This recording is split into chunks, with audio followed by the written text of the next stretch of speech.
Uh-oh. What the heck? Uh-oh.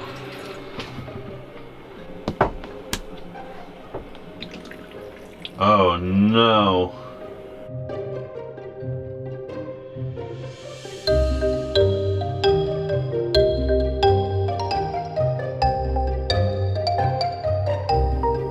Uh-oh. Yep.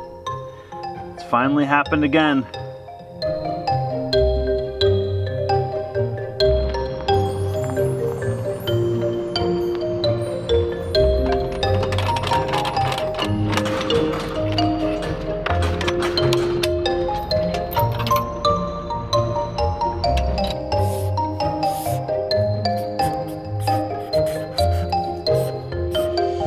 Whoa. Sneaky little guy. And if I was him, I'd totally put a web in this doorway. Oh, that's genius. This guy built his nest overnight. This dude's a genius.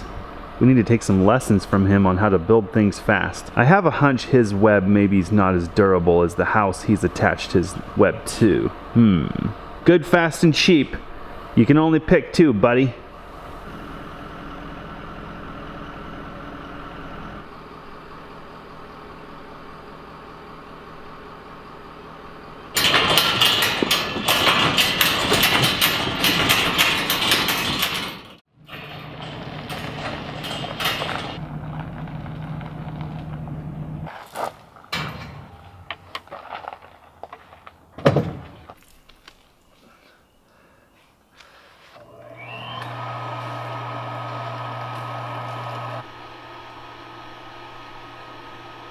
Well, it did surprise us this morning to wake up and have low water pressure, i.e. no water. We knew when we built this system that summertime would be when we would have to truly test the system. Let me back up. A well is in the plan, but it is not urgent because the system works fine without a well. But right now, in the dead of August, we're finding out the capacity of our system and how it fits our lifestyle. But kind of. We don't have the house functioning yet, so there's a good chance this system is going to show its true colors in August when the house is functioning. So about 3 weeks ago or so, maybe close to a month, somewhere in there, we added about 1,250 gallons to our system. We actually ran it completely empty because we wanted just to clean the system out. We wanted to get all the water out, visually look at the tanks, make sure they're doing okay. They looked great, and we hauled in, I think, about 5 loads of water. We get water when it's super convenient. We don't dedicate a trip to getting water. We do it when we're already in town. It doesn't cost us any extra fuel. It takes us about 15 minutes. We've made several videos on our water system. If you haven't seen those, give them a watch. There's lots to learn from what we did and what not to do. We have doubled the watering time on the garden lately because the garden is showing signs of being too dry. We're getting some yellowing on the tips of the leaves. Some plants are struggling a little bit. It's been very hot and it's been very dry. The humidity was really high. And then over the last couple weeks, 2.5 weeks or so, the humidity has dropped, the heat staying the same. So now we're going through a lot of water. We don't know exactly how much. On top of that, we've had a couple other canning projects to do, and those take a lot of water. There's just a lot of washing and rinsing and cleaning that goes along with that. Most households, according to the EPA, use about 400 gallons of water per day. We hauled in 1,200 gallons, and from what we can tell, that lasted our entire property 3 weeks. Boy. So what we're doing now, our goal is to top the system off, full 2,000 gallons, and then start the clock and see if it will last through the fall. Kind of get a feel, do we have to fill the system up one time all the way through summer and then top it off before winter, or what should we expect? This is one of the many reasons we wanted to start a garden this year, because we're trying to understand all the facets of this property. We put in 2,000 gallons of capacity, which was actually more than we were originally going to do, which was a single 1,800 gallon tank. We now have 2 1,000 gallon tanks. But the garden is definitely proving to take a fair amount of water. Even though we're using an automatic watering system, We've got drip hoses that are conserving water. We're watering in the early part of the day to limit evaporation. Alyssa is still having to hand water some of these plants because either they're not getting enough water or they just don't have a hose that feeds them. If you've seen that video, we actually shared putting a pressure gauge on the water system. We don't have a way to monitor how much water is in the system. It's a gravity fed system, so we know that we can monitor the head pressure at a particular outlet, and that should tell us, right? Well, the thing is, the pressure gauge is just not accurate enough. The difference between full and empty is 2 pounds, just over 2 pounds of water pressure. The gauge that we purchased, while it's a more precise gauge, it's just not enough.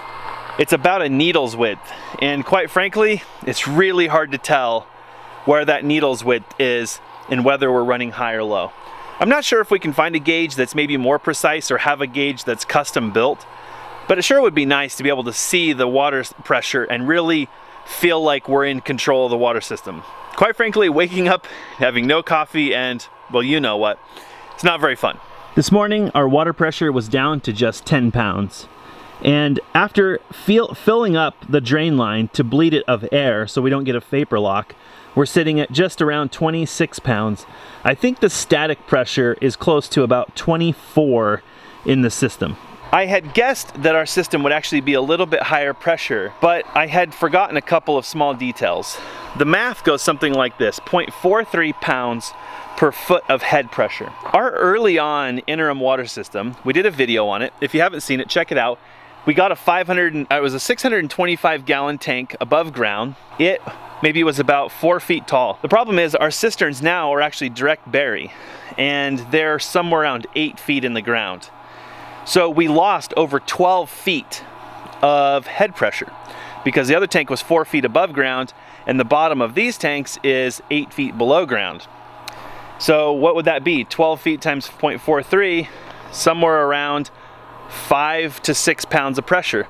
I was thinking we would have about 30 psi, and we did on our interim water system.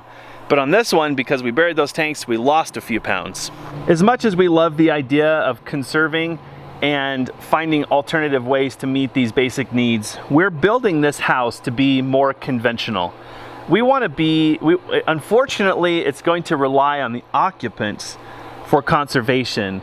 I mean, we're going to do the typical things, you know, use low gallon flush toilets, you know, low flow shower heads, etc. But the reality is it's the people who live in the house who create conservation, not the house itself. I understand that that statement is very broad. I get it. A house can be built with conservation in mind. We're trying to do that. We are not architects or savvy engineers or people who've done this a lot. We wish we could know what we don't know, but we just don't know. So we're not building this house to be aquaponically filtered and have 3 water systems, one for gray water and black water and rainwater. It's just not going to happen. Maybe on the next house. So today I'm going to be doing some trips to town. We've got a bunch of other errands to run, a lot of other appointments, which unfortunately are horrifically wasteful as far as time goes, but thankfully we can just integrate water collection into our day. Over the winter, I was feeling really frustrated with the system that we had for pumping the water from our transfer tank into the system. So I built this small pump box, and I got a lot of criticism when I built it because there's some things that I didn't understand about pump design, and there's some weaknesses. Although the pump system seems to be working very well, it's a modular system so we can carry it in and out to avoid freezing. It's fairly portable. It's got a waterproof timer on there so we don't have to babysit it anymore. I put a check valve in there so that when the system shuts off, the cisterns don't backfeed into our main tank, stuff like that. But one of the glaring weaknesses that people brought to my attention was that our inlet is the same size as our outlet. And in most pumps, that's not going to be a good thing. So the inlet on this pump is 1.25 inches and the outlet is 3/4. So today I'm actually going to be out doing some building supply collection. I'm going to try to get some pieces to really maximize the inlet on this pump. According to the specifications on the website for this pump, it should transfer about 375 gallons per hour. We get about 325. So that tells me that we're not really that far off from the pump's specifications. But in terms of longevity, I'm sure that cavitation or the inability for the pump to supply itself with as much as it's pushing out will probably jeopardize the pump's lifespan. So it'll feel good to have that one more thing checked off our list, and hopefully we get just a hair more performance out of the pump.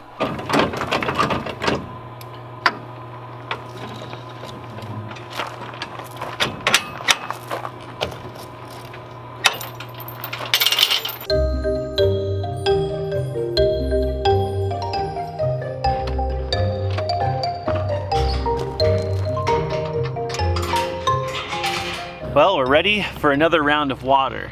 Here's the thing though, today is turning into one of those days. So I was supposed to be collecting building materials for the house. That's why I keep making runs to town.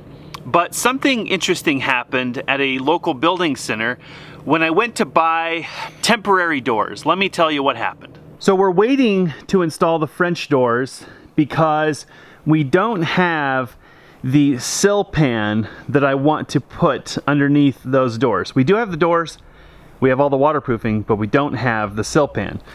We've been waiting on a local door company to custom bend an aluminum sill pan for us, something that was recommended to us by several people, including a number of our followers. So here we are, we're waiting.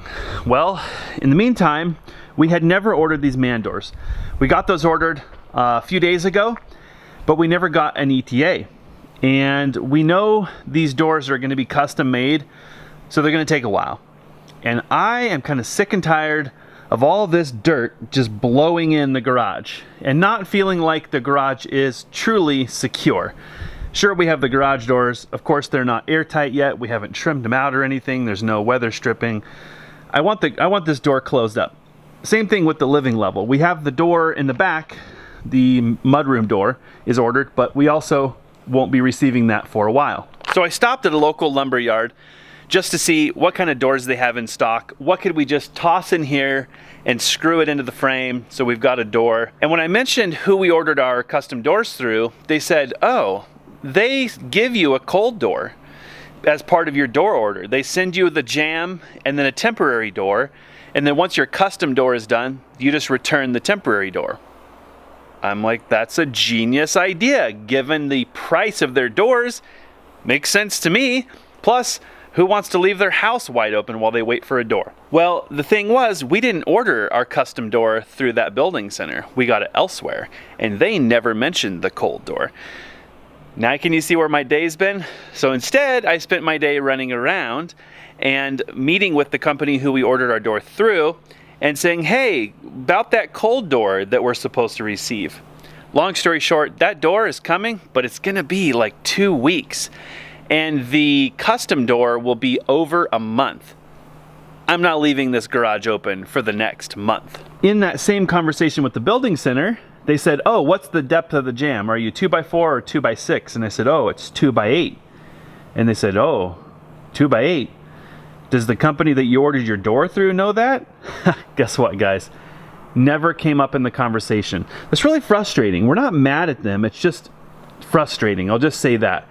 I never thought to mention it. They never asked. We ordered the door. It was probably on the specification sheet they gave us to look over. It just never crossed my mind. Thankfully, today, I talked to them and I said, this guy, it's 8 1/4 inches.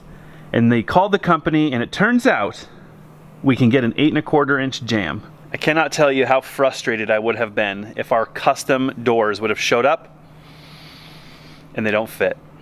I mean, we would have figured it out. We probably would have had to remove the brick molding, and I don't know. I don't even know, because the nail fin and stuff, I don't know. I don't know what we would have done. Been really frustrated.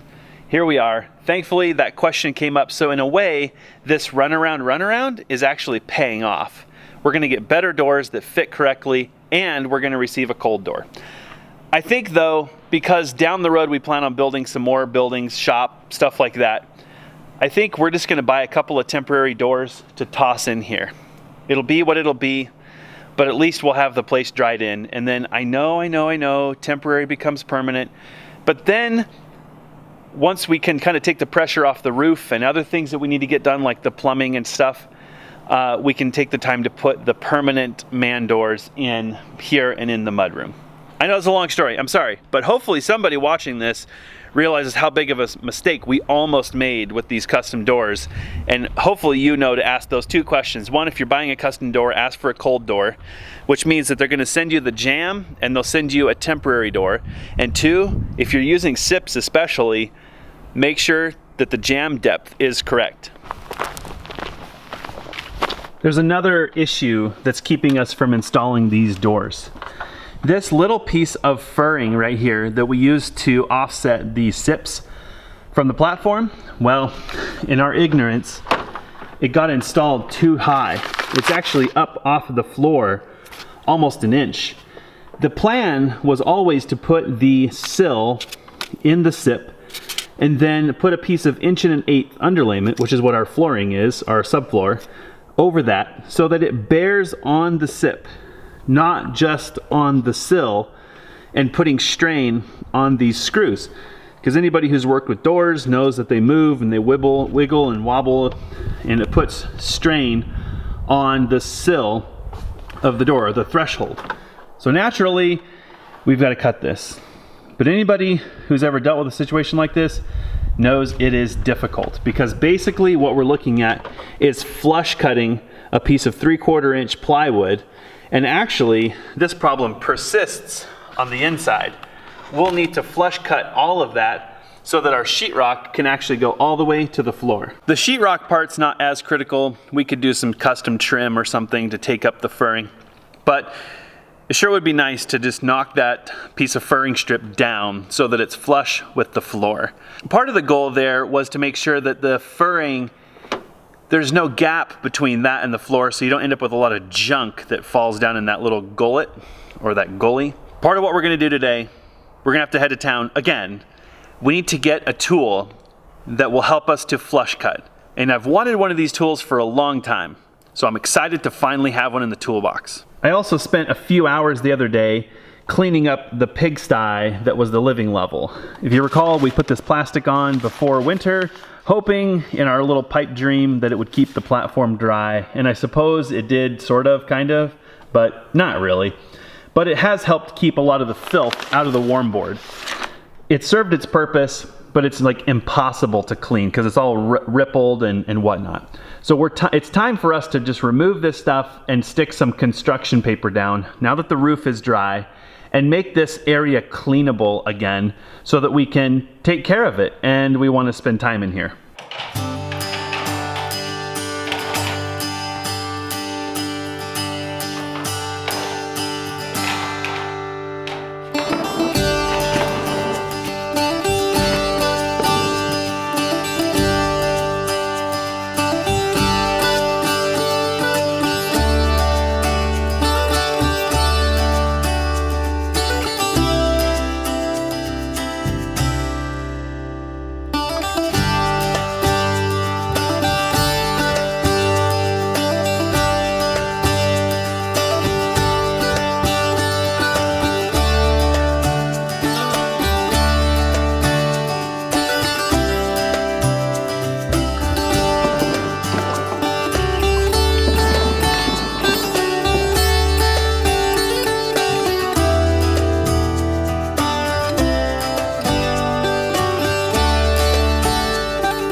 Brighter in here already, so if you're in doubt on whether or not dark colors reduce light in your home, the answer is yes.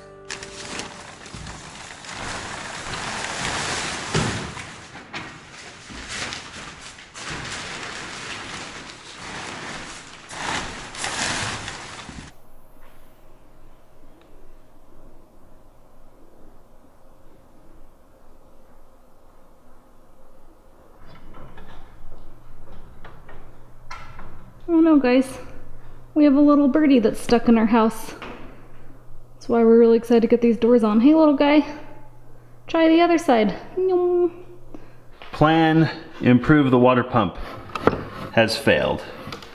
I've spent about 20 minutes trying to remove this bushing, which is 1.25 inches down to 3/4 on the inlet side.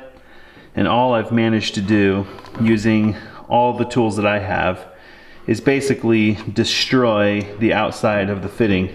It looks to me like this is some sort of a nylon, softer material type bushing.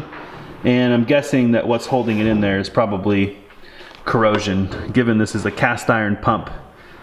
But it doesn't leak, and the system's been working fine. So I guess for now, instead of destroying our pump and having no pump, I guess we'll just leave it the way it is.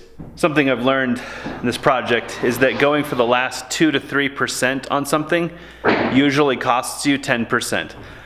Our water system is working, our pump is working, everything's okay. I can't detect any issues with the pump. We don't appear to be having any cavitation problems, but my goal was to obviously improve the pump, maybe make it work a little bit, maybe 10% more efficient. And it looks like if I'm not careful, we're gonna end up going the other way and we're gonna lose 100%. So maybe I will just shelf these components for now because I feel like it's worth pursuing. But I think I need to take the time, break the pump down, get it out of there, work with that fitting and do it right. Otherwise, we're gonna end up worse off than we already are.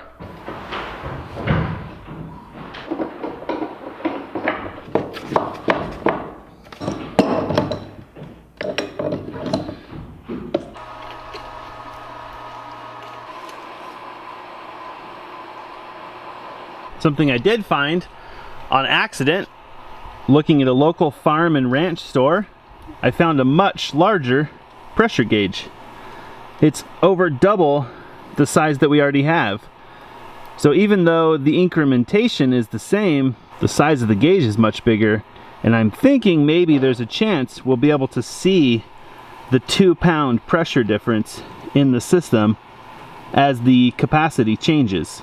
I know that every gauge is a little bit different, so we'll have to just kind of create new readings with this gauge to determine whether kind of a starting point for the pressure and see what happens from there. So right now, I would say we're about 25.5 or 25.25 pounds of pressure, and we're just about to add around 1/8 of the capacity of the cisterns. That means that we would only see about 1/4 pound pressure difference all said and done. Might only be able to see that on a still photo. But let's leave it on there. Over the next few days, we'll pick up 2, 3, 4 tanks of water and see if maybe that's a good place to start. If this is working well, we may look for a more accurate pressure gauge or even a larger pressure gauge. Trying to make this process fit our life.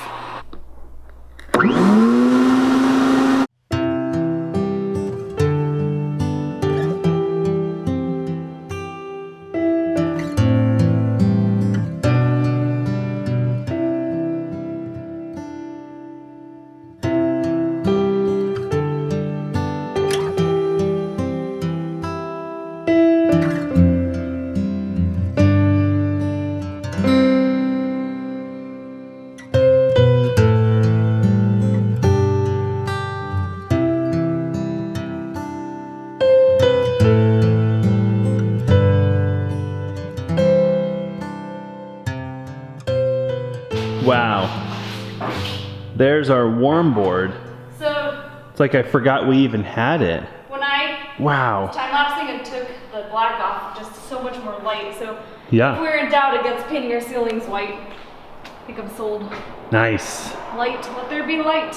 You don't want to live in a dungeon gothic house? I think that's one reason editing videos has been challenging. Yeah, Cause just in this like stuffy little RV, I agree. I don't know. We made a good decision last evening to purchase all of the construction or contractor paper we could find, because as it turns out in our area, nobody stocks this stuff. A lot of these stores probably hate us because what we do is if we find something, we buy a bunch of it because we're not sure if we're ever gonna find it anywhere else. and I'm glad we did this. We bought this stuff, and we bought a couple of tools that I was sharing with you guys earlier, and I'm glad we did, because here at home, nobody has any of it. Very, very frustrating. So we're gonna work on getting the contractor paper down, and Alyssa's already hard at work getting all the gunk and stuff out of the warm board. This is gonna feel really, really good. In fact, I think the water's almost done, and then when that's done, we can use the vacuum, because we have grid power, but not very much of it. Hey, we can monitor the water pumping from inside the house now. Haha, uh-oh, looks like it's getting low. Oh yeah, timer's doing its job. Looks like maybe a couple more minutes.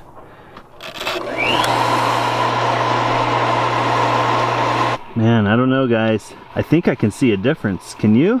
This was kind of on this side of 25, and now it seems like it's on that side of 25. Maybe we're onto something.